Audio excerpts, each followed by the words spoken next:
విశాఖపట్నం జిల్లా ఆంధ్రప్రదేశ్ తీర ప్రాంతంలోని ఒక జిల్లా. దీని ముఖ్య పట్టణం విశాఖపట్నం. దీనికి ఉత్తరాన ఒడిశా రాష్ట్రం మరియు విజయనగరం జిల్లా, దక్షిణాన తూర్పు గోదావరి జిల్లా, పడమర ఒడిశా రాష్ట్రం, తూర్పున బంగాళాఖాతం ఉన్నాయి. 18వ శతాబ్దంలో విశాఖపట్నం ఉత్తర సర్కారులో భాగంగా ఉండేది. కోస్తాంధ్రలోని ప్రాంతమైన ఉత్తర సర్కారులు మొదట ఫ్రెంచి వారి ఆధిపత్యంలో ఉండి తరువాత బ్రిటిష్ వారి అధీనంలోకి వెళ్లాయి. 1804లో మద్రాసు ప్రెసిడెన్సీలో విశాఖపట్నం ఒక జిల్లాగా ఏర్పడింది. 1950 ఆగస్టు 15న ఈ జిల్లాలో కొంత భాగం శ్రీకాకుళం జిల్లాగా ఏర్పడింది. ఆ తర్వాత 1979లో మరికొంత భాగం విజయనగరం జిల్లాగా ఏర్పడింది. ఆ విధంగా ఒకే జిల్లాగా ఉన్న విశాఖపట్నం 3 జిల్లాలుగా ఏర్పడి ఉత్తరాంధ్రగా అవతరించింది. ఈ జిల్లాలో బౌద్ధ మతం కూడా వర్ధిల్లింది. అందుకు గుర్తుగా ఈ జిల్లాలో బొజ్జన్నకొండ, శంకరము, తొట్లకొండ వంటివి పర్యాటక కేంద్రాలుగా ఉన్నాయి. గోదావరి నది వరకు విస్తరించిన ప్రాచీన కళింగ సామ్రాజ్యములో భాగమైన ఈ ప్రాంతపు ప్రస్తావన క్రీస్తుపూర్వం 5-6 శతాబ్దాల నాటి హిందూ బౌద్ధ గ్రంథాలలోను, క్రీస్తుపూర్వం 4వ శతాబ్దానికి చెందిన సంస్కృత వ్యాకరణ పండితులైన పాణిని, కాత్యాయనుని రచనలోనూ ఉంది. చరిత్ర ప్రకారం ఇది ఒక పల్లె గ్రామము. జాలరులు చేపలు పట్టుకునే కుగ్రామము. ఇక్కడ విశాఖేశ్వరుని ఆలయం ఉండేదని, ఆయన పేరు మీద ఈ గ్రామానికి ఆ పేరు వచ్చిందని చెబుతారు. కాలక్రమంలో సముద్రం ముందుకు రావడంతో ముంపుకు గురై ఆ ఆలయం సముద్రములో కలిసిపోయిందని కూడా చెబుతారు. సముద్రాల పక్కన, నదుల పక్కన ఉండే గ్రామాలను తెలుగువారు పట్టణముగా పిలిచేవారు. అందుచేత పూర్వీకులకు ఆ గ్రామం పేరు వినగానే ఆ గ్రామం నది ఒడ్డును గాని సముద్రం పక్కన గాని ఉన్నట్లుగా తెలిసేది. ఈ ప్రాంతమంతా క్రీస్తుపూర్వం 260లో అశోక చక్రవర్తి పాలనలో కళింగ దేశం ఉండేది. ఆ కళింగ దేశంలో అంతర్భాగంగా ఈ విశాఖపట్నం ప్రాంతమంతా ఉండేది. తెలుగుదేశాన్ని త్రికళింగ దేశమని కూడా చరిత్రకారులు చెబుతారు. ఈ ప్రాంతాన్ని ఎన్నో ప్రముఖ వంశాల వారు పరిపాలించారు. వారిలో 7వ శతాబ్దంలో కళింగులు, 8వ శతాబ్దంలో వేంగి చాళుక్యులు, ఆ తరువాత కాలంలో రాజమండ్రి రెడ్డి రాజులు, పల్లవ రాజులు, చోళులు, తరువాత గంగవంశం రాజులు, గోల్కొండకు చెందిన కుతుబ్ షాహీలు, మొఘలులు, హైదరాబాద్ నవాబులు ఈ ప్రాంతాన్ని పాలించారు. 15వ శతాబ్దం నాటికి ఆంధ్రదేశానికి స్వర్ణయుగం తెచ్చిన విజయనగర సామ్రాజ్యంలో అంతర్భాగమైంది. క్రీస్తుపూర్వం 260లో అశోక చక్రవర్తి కళింగ యుద్ధములో కళింగ దేశాన్ని జయించాడు. విశాఖపట్నం అప్పుడు కళింగ దేశంలో ఒక భాగంగా ఉండేది. క్రీస్తు శకం 13వ సంవత్సరంలో సింహాచలం దేవస్థానం నిర్మాణం జరిగింది. క్రీస్తు శకం 208లో చంద్రశ్రీ శాతకర్ణి విశాఖ ప్రాంతాన్ని పాలించిన రాజు. 1515లో ఆంధ్రభోజుడు శ్రీకృష్ణదేవరాయలు విశాల సామ్రాజ్యంలో విశాఖ ప్రాంతం ఒక భాగంగా ఉండేది. అతని పాలనా కాలంలో సింహాచలాన్ని పలుమార్లు దర్శించి పచ్చల పతాకాన్ని, మరికొన్ని నగలను బహుకరించినట్లు శాసనాలు ఉన్నాయి. ఈ పచ్చల పతాకాన్ని టువర్టపురం గజదొంగ దొంగతనం చేశాడు. దొంగ దొరికాడు కాని పచ్చల పథకంలోని పచ్చల కొన్ని విరిగాయి. 1515లో రాయలు కొండవీడును ముట్టడించాడు. కొండవీడు 1454 నుండి గజపతుల అధీనంలో ఉండేది. ఇదే సమయంలో ప్రతాపరుద్ర గజపతి కృష్ణానది ఉత్తర భాగమున పెద్ద సైన్యంతో విడిది చేశాడు. ఈ యుద్ధములో రాయలు విజయం సాధించాడు. తరువాత రాయలు కొండవీడును 60 రోజులు పోరాడి 1515 జూన్ 6న స్వాధీనం చేసుకున్నాడు. ఆ తరువాత రాయలు మాడుగుల, వడ్డాది, సింహాచలంలను స్వాధీనం చేసుకుని సింహాచలం నరసింహస్వామిని పూజించి అనేక దాన ధర్మాలు చేశాడు. 1757 జనవరి 23న ఫ్రెంచ్ జనరల్ బుస్సీ నాయకత్వంలో బొబ్బిలి యుద్ధం జరిగింది. విజయనగరం రాజు గెలవడం వలన బొబ్బిలి సంస్థానం విజయనగర సంస్థానంలో కలిసిపోయింది. 18వ శతాబ్దంలో విశాఖపట్నం ఉత్తర సర్కారులో భాగంగా ఉండేది. కోస్తాంధ్రలోని ప్రాంతమైన ఉత్తర సర్కారులు మొదట ఫ్రెంచి వారి ఆధిపత్యంలో ఉండి తరువాత బ్రిటిష్ వారి అధీనంలోకి వెళ్లాయి. మద్రాసు ప్రెసిడెన్సీలో విశాఖపట్నం ఒక జిల్లాగా ఉండేది. 1804 సెప్టెంబర్లో విశాఖపట్నం జిల్లా మొట్టమొదటిగా ఏర్పడింది. 1803 అని కూడా కొంతమంది అంటారు. 1804 నుంచి 1920 వరకు జిల్లా పరిపాలన విధానం గురించి అంత స్పష్టంగా ఎక్కడా లేదు. 1857 ప్రథమ స్వాతంత్ర్య యుద్ధం జరిగింది. ఈస్ట్ ఇండియా కంపెనీ మోటాముల్ని సర్దుకొని భారతదేశాన్ని బ్రిటిష్ ప్రభుత్వానికి అప్పచెప్పి వెళ్లిపోయింది. భారతదేశ పాలనా బాధ్యత బ్రిటిష్ ప్రభుత్వం తీసుకుంది. United Kingdom parliament government of India 1858 చట్టం చేసింది. భారతదేశ పాలనా బాధ్యతను బ్రిటిష్ సివిల్ సర్వీస్కి చెందిన అధికారులు తీసుకున్నారు. ఈ చట్టం ఉద్దేశం ఏమంటే భారతదేశ పాలనా బాధ్యతను బ్రిటిష్ సివిల్ సర్వీస్కి చెందిన అధికారులు తీసుకోవడం అన్నమాట. 1860లో ఇప్పటి మెసర్స్ ఏవిఎన్ కళాశాల ఒక చిన్న పాఠశాలగా మొదలైంది. 1866లో ఈ చిన్న పాఠశాల ఉన్నత పాఠశాలగా ఎదిగింది. ఈ వింక్లర్ అనే యూరోపియన్ ప్రధాన ఉపాధ్యాయుడిగా ఉన్నాడు. 1878లో ఈ ఉన్నత పాఠశాల కళాశాల స్థాయికి ఎదిగింది. ఈ కళాశాల పేరు హిందూ కళాశాల. మద్రాసు ఫారెస్ట్ చట్టం 1882లో చేశారు. దీని వలన అడవులలో పోడు పద్ధతిన వ్యవసాయం చేసే గిరిజనులకు ఇబ్బందులు కలిగాయి.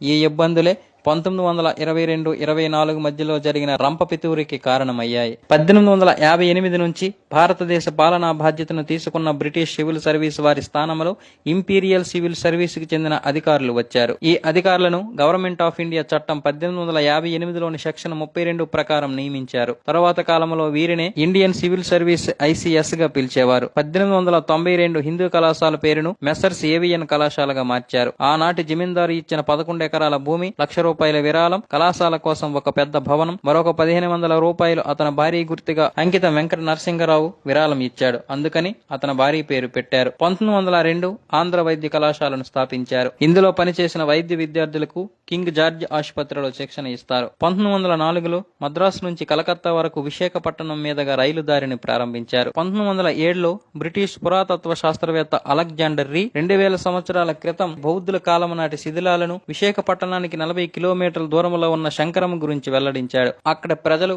ఆ ప్రాంతాన్ని బొజ్జన్నకొండ అంటారు. 1920లో Andhra Pradesh Andhra area district boards చట్టం ప్రకారం 1920 చట్టం ప్రారంభమైంది. 1920 నుంచి 1959 వరకు విశాఖపట్నం జిల్లా పరిపాలన డిస్ట్రిక్ట్ బోర్డు ద్వారా జరిగింది. 1922లో అల్లూరి సీతారామరాజు జరిపిన రంప పితూరి 1922 నుంచి 24 వరకు 2 సంవత్సరాలు జరిగింది. ఆ సమయంలో విశాఖపట్నం జిల్లా కలెక్టర్గా రోదర్ఫర్డ్ ఉన్నాడు. 1933 అక్టోబర్ 7న విశాఖపట్నం పోర్టును ప్రారంభించారు. దీన్ని వైజాగ్ పటేం పోర్టు అన్నారు. అందుకే దీనికి వైజాగ్ అని మరో పేరు కూడా వచ్చింది. 1941 ఏప్రిల్ 6న జపాన్ వారి యుద్ధ విమానాలు విశాఖపట్నం మీద బాంబులు వేశాయి. ఎవరూ మరణించలేదు, కానీ ఆ భయంతో విశాఖవాసులు కొందరు ఇల్లు తక్కువ ధరకు అమ్ముకొని విశాఖ వదిలిపోయారు. 1947లో స్వాతంత్రం వచ్చే నాటికి భారతదేశంలో ఉన్న ఒకే ఒక పెద్ద జిల్లా విశాఖపట్నం జిల్లా. స్వాతంత్రం వచ్చే నాటికి విశాఖపట్నమే దేశంలోకెల్లా అతిపెద్ద జిల్లా. తర్వాత దానిని శ్రీకాకుళం, విజయనగరం, విశాఖపట్నం జిల్లాలుగా విడగొట్టారు. నేటి తూర్పు దళానికి పునాదిగా 1947లో ఇంగ్లీష్ వారు ఆనాడు బర్మాలో జరుగుతున్న యుద్ధానికి సహాయంగా సరుకులు, ఆయుధాలు రవాణా చేయడానికి ఇక్కడ ఒక బేస్ను స్థాపించారు. దాని పేరే HMIS సర్కార్స్. నేడు అది INS సర్కార్స్ గా పేరు మార్చుకుంది. ఆనాడు ఇంగ్లీష్ వారు వేసిన విత్తనం నేడు తూర్పు తీరాన్ని అంతా రక్షించే తూర్పు నౌకాదళం అనే వటవృక్షంగా ఎదిగింది. ఈ జిల్లాలో బౌద్ధ మతం కూడా వర్ధిల్లింది. అందుకు గుర్తుగా ఈ జిల్లాలో బొజ్జన్నకొండ, శంకరం, తొట్లకొండ వంటివి పర్యాటక కేంద్రాలుగా ఉన్నాయి. ఋషికొండ, రామకృష్ణ బీచ్, భీమునిపట్టణం వంటి చక్కటి సముద్ర తీరాలు, అనంతగిరి, అరకులోయ, కైలాసగిరి వంటి ఎత్తైన కొండల ప్రాంతాలు, భీమునిపట్టణంలోని సాగర నది సంగమ ప్రాంతాలు, బొర్రా గృహలు ప్రసిద్ధి చెందినవి. ప్రాచీనమైన సింహాచలం వంటి దేవాలయాలు, తాటి దోణిలతో కొందకర్ల ఆవలో నౌకా విహారం వంటి పర్యాటక కేంద్రాలు ఈ జిల్లాలో ఉన్నాయి. విశాఖపట్నం చుట్టుపక్కల అభివృద్ధి కోసం 1960 నుంచి టౌన్ ప్లానింగ్ ట్రస్ట్ ఉండేది. ఇదే టౌన్ ప్లానింగ్ ట్రస్ట్ ను 1978 జూన్ 17 నాడు ఉడాని ఆంధ్రప్రదేశ్ అర్బన్ ఏరియాస్ చట్టం 1975 ప్రకారం ఏర్పాటు చేశారు.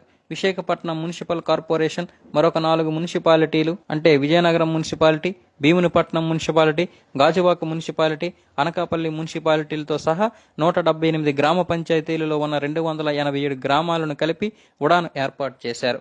ఉడా మొత్తం వైశాల్యం 1721 చదరపు కిలోమీటర్లు. ప్రణాళికాబద్ధమైన అభివృద్ధి, బృహత్తర ప్రణాళిక ప్రకారం అభివృద్ధి కోసం జరుగుతున్న ప్రాజెక్టులను సంధానించటం, ఉడా విశాఖపట్నం మెట్రోపాలిటన్ రీజియన్ కోసం ఉడా ఒక బృహత్తర ప్రణాళికను అభివృద్ధి చేసి ఆంధ్రప్రదేశ్ ప్రభుత్వ అనుమతిని పొందింది. విజయనగరం, భీమునిపట్నం, గాజువాక, అనకాపల్లి పట్టణాలకు ప్రాంతీయ అభివృద్ధి ప్రణాళికలను ఆంధ్రప్రదేశ్ ప్రభుత్వం అనుమతి ఇచ్చింది. మధురవాడ, ఋషికొండ, గోపాలపట్నం పరిసర ప్రాంతాల అభివృద్ధి ప్రణాళికలను కూడా ప్రభుత్వం అనుమతి ఇచ్చింది. నగరాభివృద్ధి కోసం జరుగుతున్న ప్రముఖమైన ప్రణాళికలను అమలు చేయడం, అనుసంధానించడం ఉడా మీద ఉన్న గురుతర బాధ్యత. విశాఖ ఉక్కు ఆంధ్రుల హక్కు అంటూ తెన్నేటి విశ్వనాథం నడిపిన ఉద్యమ ఫలితంగా అప్పటి దేశ ప్రధాని శ్రీమతి ఇందిరాగాంధీ 1970 ఏప్రిల్ 10న విశాఖపట్నంలో ఉక్కు కర్మాగారాన్ని నెలకొల్పుతున్నట్లు పార్లమెంట్లో ప్రకటించింది. కర్మాగారం కోసం కురుపాం జమీందారులు 6,000 ఎకరాలను 1970లో దానం చేశారు. సుమారు 33,000 ఎకరాలలో విస్తరించి ఉన్న వైజాగ్ స్టీలులో 1,00,000 మందికి పైగా ఉద్యోగాలు చేస్తున్నారు. ఆంధ్ర విశ్వవిద్యాలయం, ఆంధ్ర మెడికల్ కళాశాల, గీతం యూనివర్సిటీ, అత్యంత ప్రాచీనమైన మిసెస్ ఏవియన్ కళాశాల ఈ జిల్లాలోనే ఉన్నాయి. దర్శనీయ ప్రదేశాలు అనకాపల్లి, పద్మనాభం గ్రామం, భీమునిపట్నం, రాజేంద్రపాళెం గ్రామం, అరకలోయ, సింహాచలం, బొర్రా గృహలు, Ananthagiri, Ramakrishna mission beach, Rushikonda beach, Kailasagiri, Yarada beach, Upamaka Venkateswara Swamy, Nakkapalli బొమ్మలు, ఏడుకొప్పాక బొమ్మలు, పంచదార్ల, కొండకర్ల ఆన, బొజ్జన్నకొండ, అనకాపల్లి నూకాలమ్మ, భారతదేశంలో బెల్లం వ్యాపారానికి 2వ స్థానంలో ఉన్న అనకాపల్లి, భీమిలిలోని ఎర్రమట్టి దిబ్బలు, నది సముద్రంలో కలిసి నదీ సంగమం, డచ్ సమాధులు, మొట్టమొదటి పురపాలక నగరము, ఆహ్లాదంగా ప్రయాణించే కొద్దీ ప్రయాణించాలనుకునే సముద్రం ప్రక్కన రహదారి, అల్లూరి సీతారామరాజు పుట్టిన పాండ్రంగి, గురజాడ అప్పారావు పుట్టిన ఎస్ రాయవరం, తెలుగువారి తెగువ చూపించిన పద్మనాభం, కార్తీక మాసములో పద్మనాభస్వామి కొండకు వెళ్లే దారిలోని మెట్ల మీద భక్తులు పెట్టే దీపాల వెలుగులు ఇవన్నీ చూడవలసినవే. భారతదేశంలో ఉన్న సిటీలలో వైజాగ్ అత్యంత పరిశుభ్రంగా ఉన్న సిటీగా పేరుగాంచి అవార్డు కూడా పొందింది. ఈ వీడియో గనక నచ్చినట్లయితే లైక్ చేయండి, షేర్ చేయండి. మీరు వైజాగ్ వాసులైతే గనక ఖచ్చితంగా కామెంట్ చేయండి. సబ్స్క్రైబ్ చేయడం మాత్రం మర్చిపోకండి. Thank you.